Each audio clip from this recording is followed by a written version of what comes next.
किसी मंतव्य देवा ठीक हम समस्या रही कथा अध घंटे भितर मुझे सल्यूशन कहीपर कि तार उत्तर भी दे पारि जो आप पचारे मुझे जिले में रिव्यू करदेवी से मुझे कहीपर आप प्रश्न काड़ार कौन समस्या नाला किंतु विगत दिन में जो आमर आडी है स्वागत योग्य आडी हो स्वागत योग्य किंतु आडी वाला मन इच्छा काड़ा को पोतीदे और सोटा को भांगीदे सोटा को भांगी देवा पानी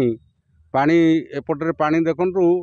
6 फुट 7 फुट पानी एपटे पानी ना तार कारण हूँ सोट ये भांगी जावा द्वारा एवं दी साइड में माटी पकड़ा द्वारा आडी से आउ चाष हो पार ना ये हूँ आम मुख्य समस्या तेणु तुरंत काड़ा को सफा करा जाऊ एवं ये रोड रे जो अच्छी सोट ताकू बसा जाऊ पानी सोट न पाइबार पानी असुविधा हो पानी सब कौन असुविधा हो पानी ऊपर बार छेड़ा तल वाला पानी पाऊँ कौन सब असुविधा हो चाष जमी पानी केमती चाष जमी पानी तो जहाँ जाए सब वर्ष ए वर्ष टोटाल रास्ता काम हवा द्वारा टोटाल बंद आपड़ देखु केवल वर्षा पानी जमी कौन काड़ा पानी जाऊना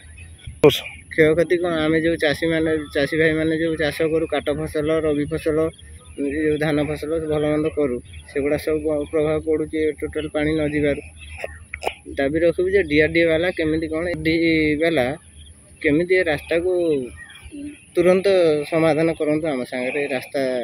ये करवा ना आगामी दिन में आम राजरास्तार बस।